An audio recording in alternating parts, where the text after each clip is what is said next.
ಕೃಷ್ಣ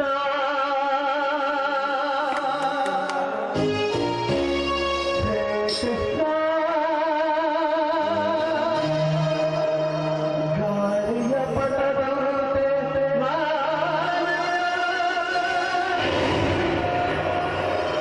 ಆಡಿಸೋ ಸುಪ್ರಭಾವಿ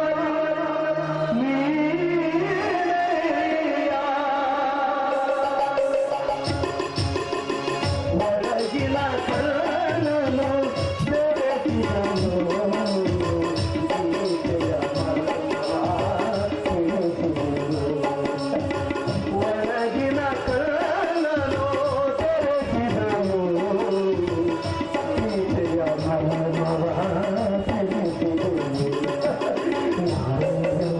ಭಾವ ನಾಶವಂತು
ನಾನು ಎಂಬ ಭಾವ ನಾಶವಾಯಿತು ನೀನು ಎಂಬ ನೀತಿ ನಿಜವಾಯಿತು ಹೇ ಕೃಷ್ಣ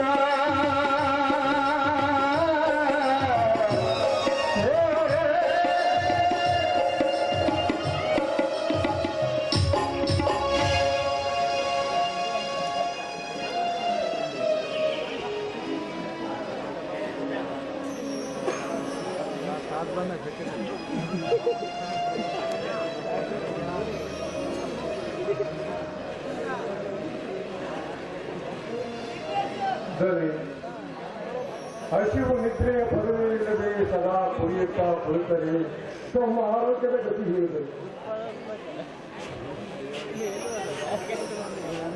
ನಶ್ವರವಾದ ರೋಗ ರುಚಿನವಾದ ಈ ಶರೀರಕ್ಕೆ ಆರೈಕೆಯನ್ನು ಹುಡುಕುವ ಹುಚ್ಚು ಹುಡುಕನೇ. ನಶ್ವರವಾದ ಈ ಶರೀರಕ್ಕೆ ಆರೈಕೆಯ ಅಗತ್ಯವೇ ಉಳಿದಿಲ್ಲ ಲಿಂಗಜ್ಜ, ಆರೈಕೆಯ ಅಗತ್ಯವೇ ಉಳಿದಿಲ್ಲ. ಕಾಲವೇತನದಲ್ಲಿ ಹಾಗೆಂದರೆ ಹೇಗಿದನೆ ತಮ್ಮಿಂದಲೇ ಬೆಳಗಬೇಕಾದ ಈ ವಂಶ ಜ್ಯೋತಿ ನನ್ನಿಂದಲೇ ನೊಂದು ಹೋಗುವುದೊಂದು ಬೆಂದಿದೆಯಲ್ಲವೇ ನಿನ್ನ ಆತ್ಮ. ಹೌದು ಲಿಂಗಜ್ಜ, ಕಾಲಕ್ಕೆ ತಕ್ಕಂತೆ ನಾವು ಬದಲಾಗಬೇಕು. ಈ ನಿನ್ನ ಧಣಿ ಸುಖದಿ ಹೋರಾಡುವ ಕಾಲ ಬಂದಿತ್ತು. ಆದರೆ ಈಗ ಕಾಲ ಉಳಿದಿಲ್ಲ. ನಾನೆಷ್ಟೇ ಪ್ರಯತ್ನ ಪಟ್ಟರೂ ಉಳಿಯುವುದಿಲ್ಲ. ಕಾಲ ವೇತನದಲ್ಲಿ ನಾವು ನಡೆಸಿದಂತೆ ನಡೆಯುವುದು ಕಾಲ. ಹುಚ್ಚು ಮುದುಕ, ತಪ್ಪು ನಿನ್ನ ಕಲ್ಪನೆ. ಕಾಲ ಬದಲಾದಾಗ ಅಜ್ಞಾನಿಯು ನವಕವಿಯಾಗುವನು. ನೀಡುವ ಕೈ ತಾ ಬೇಡಲುತ್ತುವುದು. ಶೀಲವತಿಯು ತಾ ಪಥವ ತಪ್ಪುಗಳು. ಕುರುಡನು ಕಾವ್ಯವನ್ನು ಓದುವನು, ಹೆಳವನು ನರ್ತನ ಮಾಡುವನು, ಗರುಡವಾಗ ಮಾಡುವುದು.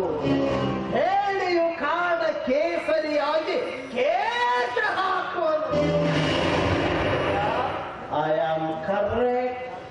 ತಾವು ಏನು ಮಾತನಾಡ್ತಿರೋರು? ನಾನು ಮಾತನಾಡುತ್ತಿಲ್ಲ ಲಿಂಗಜ್ಜ. ನನ್ನನ್ನು ಮಾತನಾಡಲು ಹಚ್ಚಿದ್ದು ಆ ಹೆಣ್ಣೆಂಬ ಹುಚ್ಚು ಮಾಯೆ,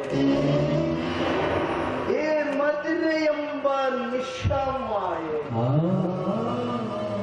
ತನ್ನ ಹೊಂಗಿರ ನವಭರಸೂಸಿ ಕಾಂತಿಯ ಕಳೆಸೂಸಿ ಪರರ ಬಾಳನ್ನು ಬೆಳಗಾಗಿಸಿ ನನ್ನ ಬಾಳನ್ನು ಕತ್ತಲಾಗಿರಿಸಿ ತನ್ನ ಕೀರ್ತಿಯ ಜ್ಯೋತಿಯನ್ನು ಬೆಳಗಿಸಿಕೊಂಡ ಆ ಲತಾ ಎಂಬ ಹೆಣ್ಣು ಮಾಯೆ ದೂರ ನಿಂತು ನನ್ನನ್ನು ನೋಡಿ ಗಹಗಹಿಸಿ ನಗುತ್ತಿರುವಳು. ಗೊತ್ತಾಗಲಿಲ್ಲ ಆಗುತ್ತಲ್ಲ ಮರೆತು ಮುಂದೆ ನಡೆಯುವ ಹಾವು ಹೋಗುವ ಕಡೆ ಗಮನ ಕೊಡಿದರೆ ಆಗುತ್ತಲ್ಲ ಹಾಗೆ ಹೋದಾಗ ಇನ್ನೆಲ್ಲಿಯ ಹಾಡು ಹೋಗುಗಳು. ಅವುಗಳ ಬಗ್ಗೆ ಮಾತನಾಡುವುದೆಂದರೆ ಬರೀ ಭ್ರಮೆ ಮಾತ್ರ. ಬನ್ನಿ, ಅದೇನೇ ಹೇಳಿ ಊಟ ಮಾಡಿ ವಿಶ್ರಾಂತಿ ತೆಗೆದುಕೊಂಡು ಬನ್ನಿ. ವಿಶ್ರಾಂತಿ ಶಾಂತಿ ಇಲ್ಲದ ಮನಕ್ಕೆ ಇನ್ನೆಲ್ಲಿಗೆ ವಿಶ್ರಾಂತಿ?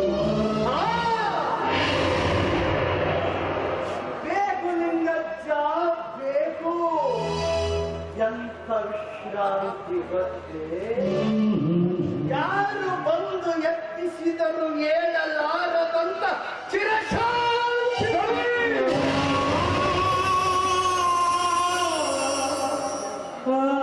ಅಪಶಬ್ದದ ಉಳಿಯಬೇಡಿದರೆ ಅದೊಂದನ್ನು ಬಿಟ್ಟು ಇನ್ನೇನು ಉಳಿದಿಲ್ಲ. ಈ ನಿನ್ನ ಧಳಿಯ ಪಾಲಿನಲ್ಲಿ ಸುಖವೆಂಬುದು ಕೇವಲ ತಿರುಕನ ಕನಸು ಲಿಂಗಜ್ಜ.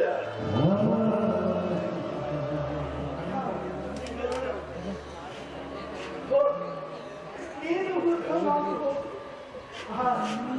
ಲಿಂಗಜ್ಜ.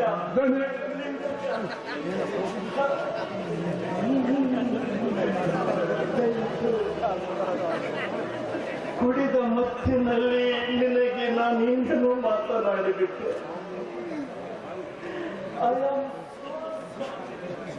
ಬನ್ನಿ ಬನ್ನಿ ಅಂತ ಮಾತನಾಡಿ ಮುದುಕನ ಮನಸ್ಸನ್ನು ಜಯಿಸಿ ಬೀಳಿದನು.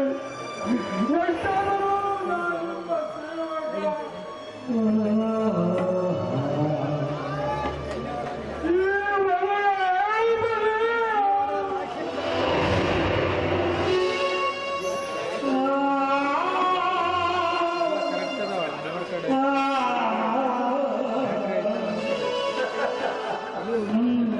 ಹುಚ್ಚು ಮುದುಕ ಏನೇನೋ ಬಡಬಡಿಸುತ್ತಾನೆ.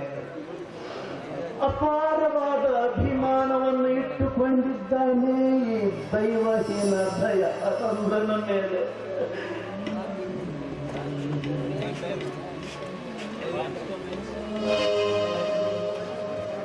ಅಣ್ಣ, ಏನಣ್ಣ ಇದು?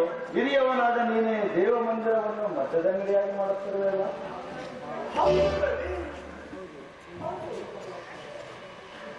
ಕಾಲ ಬದಲಾದಾಗ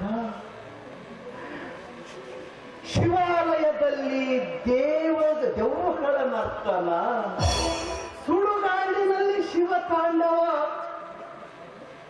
ಇದಕ್ಕೆ ಯಾರೇನು ಮಾಡಲು ಬರುತ್ತಿಲ್ಲ. ಅಣ್ಣ, ಸದಾ ಕಾಲ ಈ ರೀತಿ ಕುಡಿದು ಕರಳು ಸುಟ್ಟುಕೊಂಡರೆ ನಿನ್ನ ಆರೋಗ್ಯದ ಗತಿ ಏನು? ನೀವು ಕಟ್ಟಿದ ಕೆಲಸ ನನಸಾಗುತ್ತದೆ. ರವಿ, ನಾ ಕಟ್ಟಿದ ಕನಸೆಲ್ಲವೂ ಸರ್ವನಾಶವಾದ ಮೇಲೆಯೇ ನಾನು ದುಡುಕನಾಗಿರುವುದು ಗೊತ್ತಾ? ಅಣ್ಣ, ನೀನು ಈ ರೀತಿಯಾಗಲು ಕಾರಣ ಆ ಹೆಣ್ಣು. ರವಿ, ಹೆಣ್ಣನ್ನು ಜರೆಯಬಾರದಪ್ಪ. ಹೆಣ್ಣು ಆದಿಶಕ್ತಿ.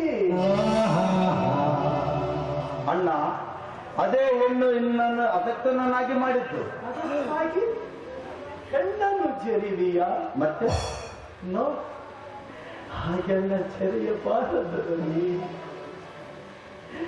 ಪ್ರತಿಯೊಬ್ಬ ಮಾನವನ ಜೀವನದಲ್ಲಿ ಒಂದಲ್ಲ ಒಂದು ರೀತಿಯ ಸಂಬಂಧವನ್ನು ಹೊಂದಿರುತ್ತಾಳೆ ಹೆಣ್ಣು.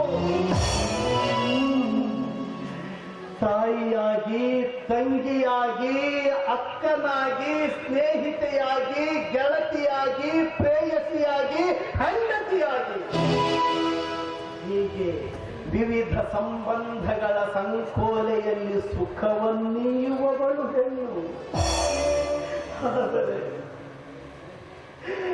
ಆದರೆ ನಾನು ಆ ಎಲ್ಲ ಸಂಬಂಧಗಳಿಂದ ದೂರನಾಗಿ ಶಾಂತಿಯನ್ನು ಕಳೆದುಕೊಂಡು ಭ್ರಾಂತಿಯಲ್ಲಿ ಮುಳುಗಿಬಿಟ್ಟಿರುವೆ. ಅಣ್ಣ, ಕೊರಗುತ್ತಾ ಕೂಡುವುದಕ್ಕಿಂತ ಆಶಾವಾದಿಯಾಗಿ ಬಾಳುವುದು ಒಳ್ಳೆಯದಲ್ಲ ರವಿ. ಸರ್ವನಾಶವಾದ ನನ್ನ ಬಾಳ ಪ್ರಪಂಚದಲ್ಲಿ ನನ್ನ ವಿರಹ, ವೇದನೆ, ಹಂಬಲ ಇವೆಲ್ಲವೂ ಗಾಳಿಗಿಟ್ಟ ದೀಪದಂತೆ ತಂದಾಗ ಇನ್ನೇಕೆ ನಾನು ಆಶಾವಾದಿಯಾಗಿ ಬಾಳಲಿ? ಅಣ್ಣ, ನಿನಗೆ ಬುದ್ಧಿ ಹೇಳುವ ಶಕ್ತಿ ನನ್ನಲ್ಲಿಲ್ಲಣ್ಣ. ಆದರೂ ನಿನ್ನ ಆರೋಗ್ಯ ಸಲುವಾಗಿ ಆತರಿಸಿರುವಷ್ಟೇ. ರವಿ, ನನ್ನ ಹೃದಯದ ವೇದನೆ ನಿನಗೆ ಹೇಳುವುದು ಅಸಾಧ್ಯ. ಹಾಗೆಂದು ಅದನ್ನು ಮುಚ್ಚಿಟ್ಟುಕೊಳ್ಳುವುದು ಅಸಾಧ್ಯವಾಗಿದೆ. ನಾನು ನಿರುಪಾಯ ನಿಸ್ಸಹಾಯಕನಾಗಿ ಸುರಾದೇವಿಯ ಮೊರೆ ಹೋಗಿರುವೆ ಗೊತ್ತ. ಅಣ್ಣ, ಕೋಟ್ಯಾಧೀಶನಾದ ನೀನು ಏತಕ್ಕಾಗಿ ಕೊರಗಿ ಕೊರಗಬೇಕಣ್ಣ?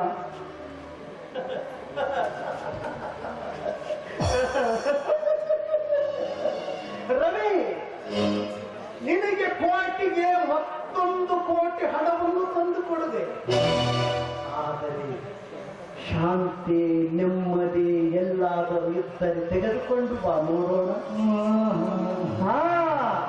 ವೆಲ್ಕಮ್ ಲತಾದೇವಿ.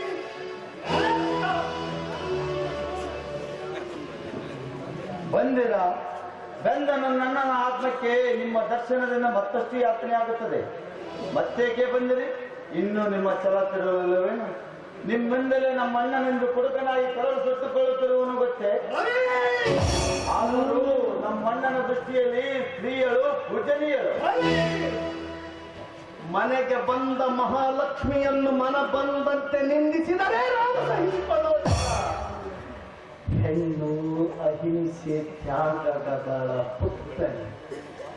ಬಾಳಿನ ಧಾರ್ಮಿಕತೆಯನ್ನು, ಪಾವಿತ್ರತೆಯನ್ನು ರಕ್ಷಿಸುವ ರಕ್ಷಣಾಧಿಕಾರಿ ಹೆಣ್ಣು ಅಲ್ಲವೇ Latadevi? I am correct?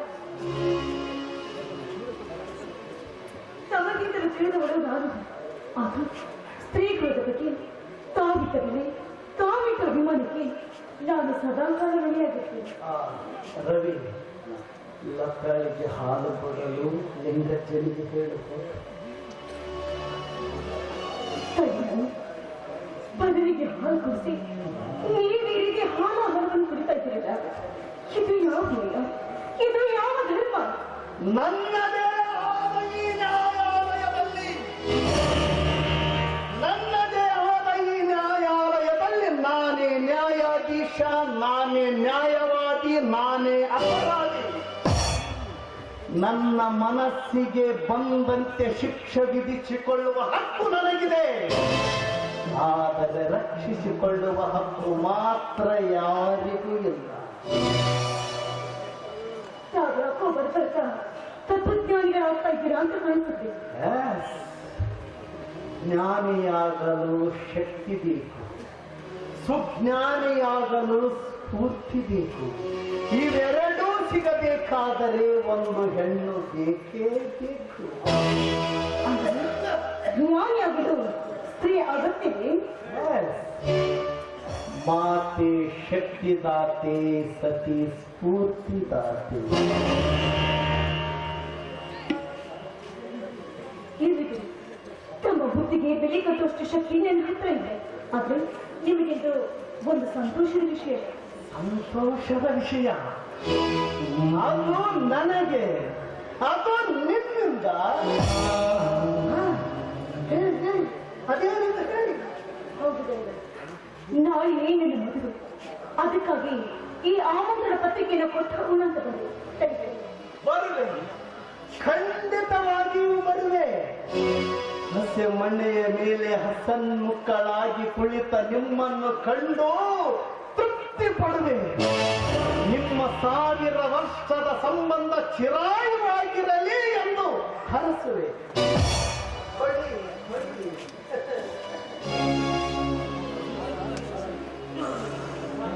Lingayya, ಮಾರುಕೊ.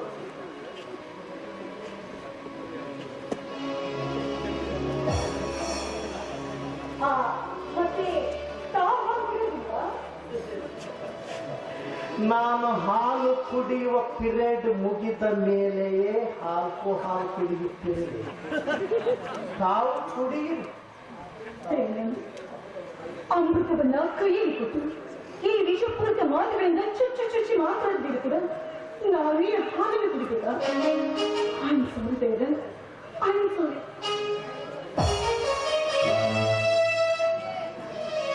ಅಣ್ಣ, ನೋಡಿದೀಯ ವ್ರತ ಮಾಡಿದ ಕೆಲಸವನ್ನು? ಅಮೃತವನ್ನು ತಿರಸ್ಕರಿಸುವಷ್ಟು ಮತೇನಾಗಬೇಕೆ ಅವರು? ರವಿ, ಹೆಣ್ಣನ್ನು ಹೃದಯದಿಂದ ಗೆಳೆಯಬೇಕೇ ಹೊರತು ಬುದ್ಧಿಯಿಂದ ಅಲ್ಲ ತಮ್ಮ. ಅಣ್ಣ, ಪರರ ಚಿಂತೆ ನಮ್ಗೆ ಕಣ್ಣ, ನಮ್ಮ ವಿಚಾರಗಳೇ ಸಾಕಷ್ಟು ಇದೆ. ರವಿ, ಮತ್ಸರದ ಮಹಾಪೂರ್ವವೇ ಭೋರ್ಗರೆಯುತ್ತಿರುವ ಈ ಪ್ರಪಂಚದಲ್ಲಿ ನಾವು ಯಾರ ಚಿಂತೆ ಮಾಡಿದರೂ ಅಷ್ಟೇ.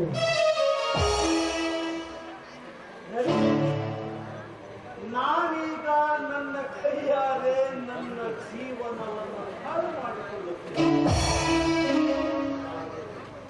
ನೀನು ಮಾತ್ರ ನನ್ನಂತಾಗಬಾರದು. ರವಿ, ನಾನು ಚಿಕ್ಕವನಿದ್ದಾಗ ಅಮ್ಮ ಪದೇ ಪದೇ ನನಗೆ ಒಂದು ಮಾತು ಹೇಳಿಸಿದ್ದರು. ಅದು ನನಗೀಗ ಅರ್ಥವಾಗುತ್ತಿದೆ. ಏನಂದು ಹೇಳಿದ್ರಣ್ಣ? ಕಷ್ಟದ ಕಾಲದಲ್ಲಿ ಪ್ರಾಣಕ್ಕೆ ಪ್ರಾಣ ಕೊಟ್ಟು ರಕ್ಷಿಸುವವನು ಸ್ನೇಹಿತ,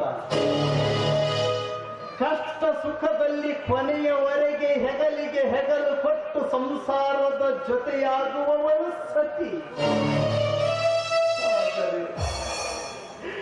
ಆದರೆ ನನ್ನ ಜೀವನದಲ್ಲಿ ಅವೆರಡೂ ತಿರುವು ಬರುವಾಗಿ ಹೋದವು. ಸ್ನೇಹಿತ, ಸತಿ, ಇವೆರಡೂ ಪದಗಳಿಗೆ ಅರ್ಥವಿಲ್ಲದಂತೆ ಮಾಡಿಬಿಟ್ಟರು ನನ್ನವರು. ರವಿ, ಅದೇನೇ ಇರಲಿ, ನಾಳೆ ಲತಾಳ ಮಗುವಿಗೆ ಬೆಲೆ ಕಟ್ಟಲಾರದ ಪ್ರೆಸೆಂಟೇಶನ್ ತೆಗೆದುಕೊಂಡು ಹೋಗಬೇಕು. ಹೌದಣ್ಣ, ಹಾಗೆ ಮಾಡೋಣ. ನೀನು ರೆಸ್ಟ್ ತೆಗೆದುಕೋ, ನಾನು ಊಟ ಮಾಡಿ ಫ್ಯಾಕ್ಟ್ರಿಗೆ ಹೋಗ್ತೀನಿ. ಮೈಯನ ಹಿಂದೆ